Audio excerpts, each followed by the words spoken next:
Hey folks, another Thoughts from the Dog Park with Sage Stranger, or Mike, or nobody. Yet to be determined. The Faceless Wonder.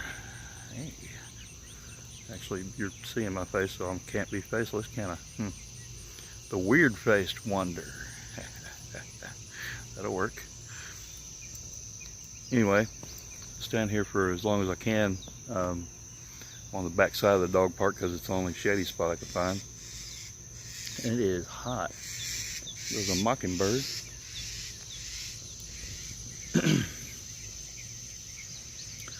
So I was going to talk to you about an underworld or lower world shamanic journey, or a couple of them that I've been kind of doing. And I started getting interested in shamanism last couple weeks. Just something I started feeling kind of resonate with me a little bit. And it started by me listening to some shamanic drumming on YouTube. Just did a search for drumming. You know, I just wanted some drums to listen to. And so I found shamanic drumming and I started listening to that and I really liked it. So I just started researching it and feeling very much drawn toward it. So one of the things I found out, and like, I'm not saying I'm a shaman or anything, but I'm learning about shamanism somewhat, which, like in an Alan Watts kind of way, you know, to learn about Zen is to practice Zen, you know. And I'm finding actually that shamanism has a separate thing that's not exactly shamanism, but it's kind of along those same lines, called it's called the warrior's path, or maybe the hunter's path, you know, something along that line. And that's kind of like Zen Buddhism. Zen is for Buddhism. The warrior's path is kind of that way for shamanism. So that may be kind of more along the lines of what I'm kind of doing at the moment. But anyway, one of the things I've discovered is that shamans do these things called journeys, and which is basically a certain kind of meditation. That's what I get from it. It's like a meditation that they do that becomes very real for them, almost like lucid dreaming kind of feeling, I think. I won't say that I've got to the lucid dreamy kind of realism of it yet, but I'm getting there. So anyway, you gotta understand to begin with that there are different worlds in the shamanic views. You got the lower world, the middle world, and the upper world. You know, you might hear these called different things, but the lower world is where you kind of commune with spirit guides and animal spirits, and everything is good and kind of safe in the lower world, which is where what I'm going to tell you about today is. That's what this is a lower world journey. The middle world is like the world that we're in now. It's this world. And shamans who travel to the middle world can find a lot of deceit. They can find a lot of misleading things. And they can go back and forth in time and space, you know, all over the planet, basically. And then there's the upper world, which is more ethereal, and you might meet angelic type beings in the upper world. But as I said, what we're dealing with, what I'm talking about today, is a lower world journey. So the journey is, like I say, it's like a meditation. You listen to the drums, and you kind of let the drums become that thing that you focus on. Maybe, you know, how in meditation you focus on the breath. Well, you can focus on the drums, and you let that be your focus. And you just get in a meditative state and you visualize. And one of the things you do for, and I won't take you through my whole elaborate setup, but I do have a fairly elaborate setup of how I get to this spot. But it's a spot out in the woods where I come up on this tree. This is all visualization in a meditation. Come up on this tree, and it's a big tree that's like has no earthly right being where it's at, you know, like it would be as old as back in Jesus's day, you know, a couple thousand years old or whatever. It's a huge misplaced kind of thing. I come up on it, and then I go down inside of the tree, and it goes around, and then it comes out, and where it comes out is a place that I kind of have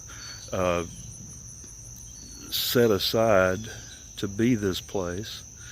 And it's a combination of some places that it actually is some places from my childhood, but improved upon. The mosquitoes are starting to get me. I was afraid that would happen. So I'm gonna move a little bit. But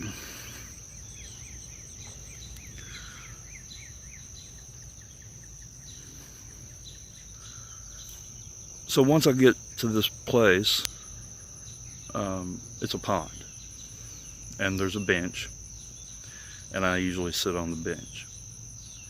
And so I'm sitting on this bench, and I've met like an illuminated, I guess what they call it, anthropomorphical type being with, you know, a body, arms, legs, a head, but it was all light. And that was one of my spirit guides, who originally, I'll try to link the other video, but originally I met as an image of my mother, but then I was quickly told, I'm not your mother. That's just how I presented myself to you just now. So the other time that I met was out on this bench, and as this light being.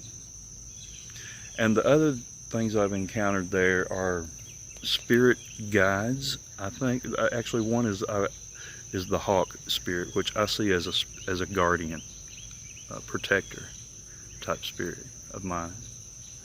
So that, I guess you maybe say, you know, that's the kind of spirit it is, not so much a guide as it is a guardian kind of spirit, the hawk.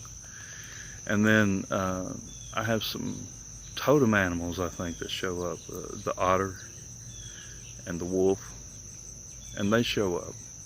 But I was doing one last night, and I'm still just kind of working on the environment, even, you know, getting this all real in my thoughts and in my mind.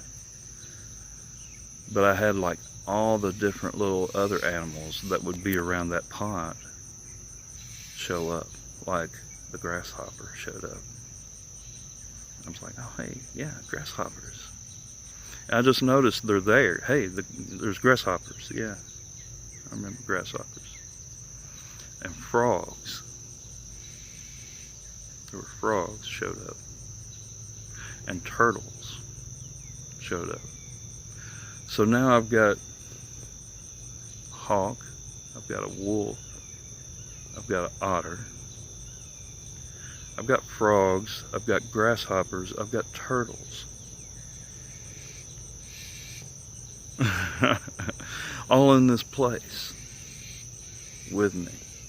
And it was just kind of a neat experience. That was my last night's underworld, lower world shamanic journey that I did. And I really wanted to share that with you guys. I think anybody can learn to do. It's like I say, it's just a meditation, really, based on shamanic thinking. And I might make some more videos. If you like this video, be sure to give it a thumbs up, and I'll make more videos like this. But it's a neat journey I'm getting into. I actually know a buddy of mine who is on the warrior path, I think he would say. And he's been kind of helping me, guiding me a little bit. So you know, I'll probably do more of these regardless of whether you thumbs up or not.